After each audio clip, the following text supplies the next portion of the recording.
Hello everyone, ఈరోజు నేను చేపల కూర రెసిపీ ఎలా చేయాలో చెప్పబోతున్నాను.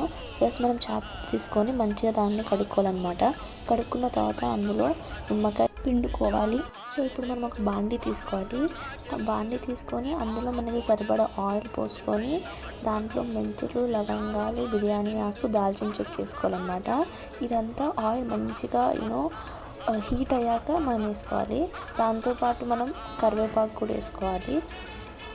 దాని తర్వాత మనం గ్రైండర్ చేసిన ఆనియన్ని మంచిగా కట్ చేసుకొని గ్రైండర్స్ అని వేసుకోవచ్చు. నాకు నార్మల్ ఆనియన్స్ కూడా వేసుకోవచ్చు.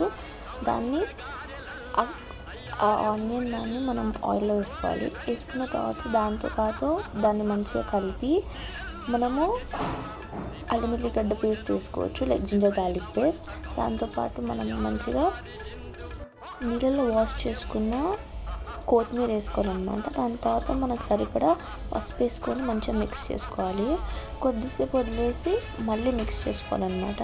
దాంట్లో మనం మిర్చి, అంటే సగం చీల్చిన మిర్చి, సరిపడా కారం, ఉప్పు, ధనియా పొడి, కొంచెం బెల్లం వేసుకొని మంచిగా మిక్స్ చేసుకోవాలి.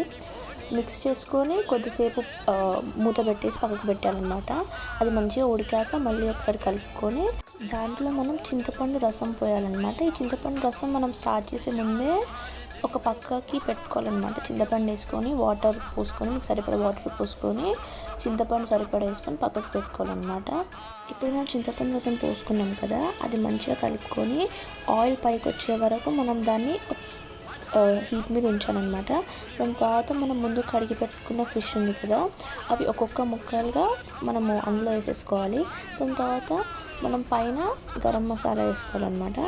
వేసుకున్న తర్వాత మనం ఒక 5 to 10 minutes ముక్కల్ని కర్రీలో ఉడకనివ్వాలన్నమాట. సో మనం గుర్తుంచుకోవాల్సింది ఏంటంటే, ఫస్ట్ మనం ఎప్పుడైతే పీసెస్ని యాడ్ చేసుకుంటామో అప్పుడే మనము స్పూన్ అనేది యూజ్ చేయాలి. దాని తర్వాత జస్ట్ ఒక క్లాత్ తోటి మూవ్ చేసుకోవాలన్నమాట. సో దట్స్ ఇట్, మన కర్రీ రెడీ అయింది. కొద్దిసేపు మీకు కావాలంటే లో ఫ్లేమ్ మీద ఉంచుకొని ఉడకబెట్టి దింపేసుకోవాలన్నమాట. మంచిగా గార్నిష్ చేసేసుకొని ఇంకా తినడమే.